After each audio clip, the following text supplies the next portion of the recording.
Bonjour, je m'appelle Bruno Chabot, conseiller technique chez Gloco. Aujourd'hui, je vais vous parler des produits herbioniques, plus précisément des semences à gazon herbioniques. On se fait souvent poser la question, qu'est-ce qu'on retrouve dans un sac de semences? Bon, bien évidemment, oui, on retrouve des semences.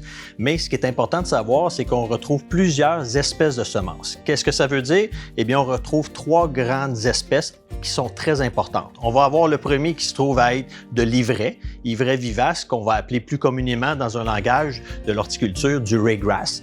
On va avoir des fétuques et on va avoir des pâturins. Les trois combinés ensemble selon un pourcentage différent, si c'est à l'ombre, si c'est au soleil ou encore si c'est un mélange pour ombre et soleil, eh bien, on va faire des pourcentages différents pour avoir une pelouse qui va être durable.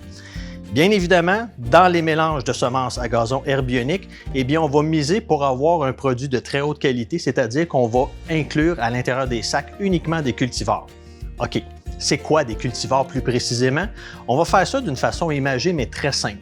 C'est comme si je prends un papa qui est résistant à la sécheresse, je prends une maman qui est résistant au piétinement, eh bien, on va les reproduire ensemble, les croiser pour éventuellement avoir un bébé qui, lui, va être résistant au piétinement et à la sécheresse. C'est ça, un cultivar. Donc, ce qu'on met à l'intérieur des sacs de semences herbioniques, eh bien, c'est des produits de haute qualité avec énormément de cultivars pour avoir un mélange qui va perdurer dans le temps et qui va donner une pelouse vraiment exceptionnelle. Un des autres points également, c'est qu'on parle d'avoir un produit qui va être avec les trois espèces principales.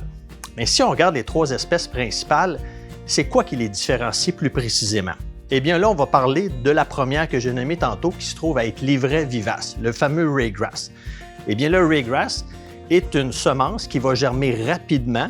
On dit souvent entre 4 à 7 jours, donc c'est une semence qui est parfaite pour le printemps parce qu'elle pousse à partir de la température du sol qui va être à 15 degrés.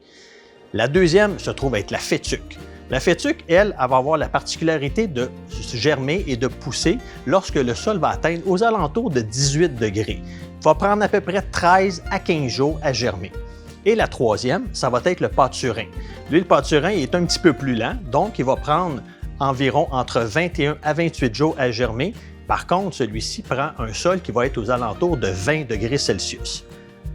Un des éléments qu'on se fait souvent questionner, c'est comment je fais pour savoir si mon sol est vraiment rendu à la bonne température?